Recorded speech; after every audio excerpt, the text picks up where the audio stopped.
Hello students, today we are going to start our next topic. In this video we are going to learn about major crops. First of all we will learn about the major crops.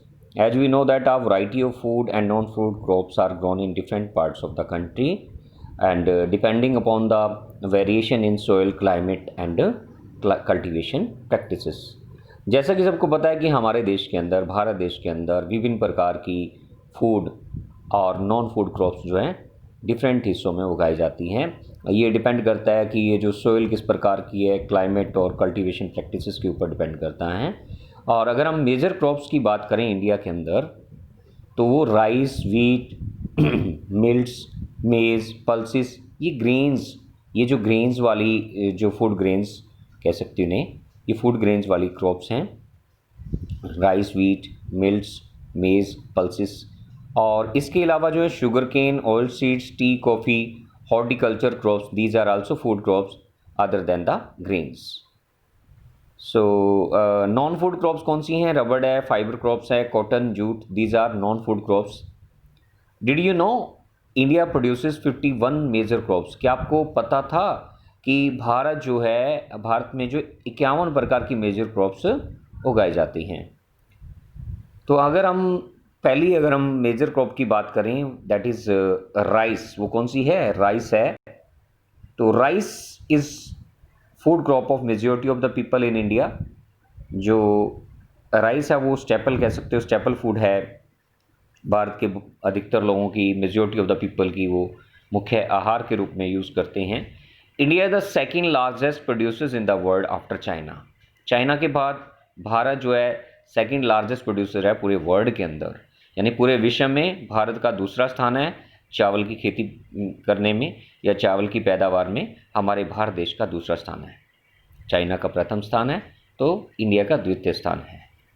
उसके बाद हम बात कर रहे हैं कि ये एक खरीफ की फसल है और विच रिक्वायर्स हाई टेम्परेचर, जिसे उच्च तापमान की ज़रूरत होती है, यानी अबाउट 25 डिग्री सेल्सियस से ज़्यादा टेम्परेचर की ज़रूरत होती है। अभी हम जियोग्राफिकल एरियाज़ की बात कर रहे हैं, क्लाइमेटिक कंडीशंस की बात कर रहे हैं, कितने टेम्परेचर की ज़रूरत होती है, इसे आप अच्छे से नोट करेंगे। यानी इसे टेम्परेचर की अगर बात करें तो हाई टेम्परेचर ज़रूरत होती है राइस की पैदावार के लिए, about 25 degree Celsius, and it needs high humidity with annual rainfall about 100 centimetre. यानी जहाँ पर 100 सेंटीमीटर से 200 सेंटीमीटर के बीच में बारिश होती है, एनुअल रेनफॉल होता है, तो वहाँ पर राइस की खेती करना आसान होता है। Grows in the plains of north and north eastern India. इसके अलावा जो है मतलब जो राइस की खेती कहाँ पर होती है, यानी जो नॉर्थ के प्लेन्स हैं उत्तरी मैदानों की ओर या उत्तर पश्चिमी जो भारत है वहाँ पर, और इसके अलावा कोस्टल एरियाज़ हैं और जो हमारी जो डेल्टिक रीजन्स हैं वहाँ पर राइस की अच्छे से खेती होती है। और development of dense network of canal irrigation and tubewells have made it possible to grow rice in areas of less rainfall such as Punjab, Haryana and western Uttar Pradesh and parts of Rajasthan। क्योंकि अब dense network of canal irrigation होने के कारण, यानी नहर के द्वारा बहुत सारे लोग क्या हैं, बहुत सारी स्टेट्स के अंदर नहरी पानी के द्वारा कैनल इरिगेशन की जाती है या ट्यूबवेल्स लगाकर इरिगेशन की जाती है। तो इसने उन एरियाज़ में भी जहाँ पर कम बारिश होती है, जैसे कि पंजाब, हरियाणा, वेस्टर्न उत्तर प्रदेश और राजस्थान का जो एरिया है यहाँ पर कम बारिश होती है, इन एरियाज़ में भी राइस की पैदावार को, राइस की प्रोडक्शन को संभव कर दिया है, क्योंकि यहाँ पर क्या है, कैनल इरिगेशन के द्वारा या ट्यूबवेल्स के द्वारा। तो राइस इन इंडिया की अगर हम बात करें तो हमने आपको बता दिया कौन कौन सी स्टेट्स के अंदर मेजर जो है प्रोडक्शन हो रहा है, उसकी डिटेल में हमने बता दिया कि जो मेजर एरियाज़ हैं राइस प्रोडक्शन की। उसके बाद हम बात करते हैं वीट की। वीट की जो प्रोडक्शन है, it is the second most important serial crop. ये बहुत ही इम्पोर्टेंट सेरियल क्रॉप है, main food crop in north and north western part of country. ये नॉर्थ और north western part of the country में मुख्य भोजन वाली फसल है, मुख्य आहार वाली फसल है। और इसे किस तरह के टेम्परेचर की ज़रूरत होती है, किस तरह की क्लाइमेटिक कंडीशंस की ज़रूरत होती है, किस तरह की सोइल की ज़रूरत होती है, उसके बारे में हम पढ़ते हैं। इट नीड्स और it requires cool growing season की ज़रूरत होती है एंड ब्राइट सनशाइन की ज़रूरत होती है एट राइपनिंग टाइम, यानी कि पकने समय इसको पकने के लिए ब्राइट सनशाइन की ज़रूरत होती है और कूल ग्रोइंग सीजन की ज़रूरत होती है इसकी पकाई के लिए। और it requires 50 to 75 centimetre of annual rainfall evenly distributed over the growing season. यानी पूरे सीजन में अगर 50 से 75 सेंटीमीटर एनुअल रेनफॉल हो जाती है तो it's enough for the growing of wheat. तो वीट की पैदावार के लिए 50 से 75 सेंटीमीटर रेनफॉल इनफ होती है। और इम्पोर्टेंट वीट ग्रोइंग जोन्स कौन कौन से हैं? Ganga, Sutlej plains and black जो सोल्स हैं रीजन्स एंड दक्कन के अंदर, वहाँ पर वीट की प्रोडक्शन अच्छी होती है।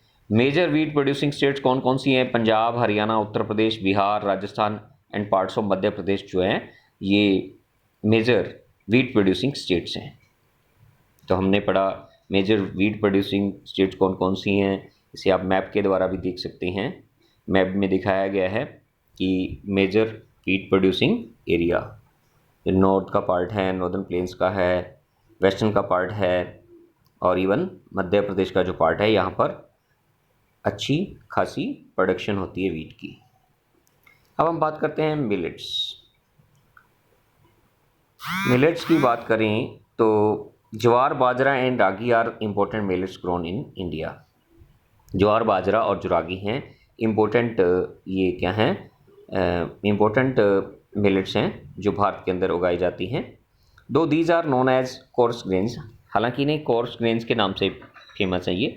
They have high nutritional value, लेकिन इनकी उच्च पौष्टिक वैल्यू है। और रागी जो है rich in iron, calcium, other micronutrients and roughage.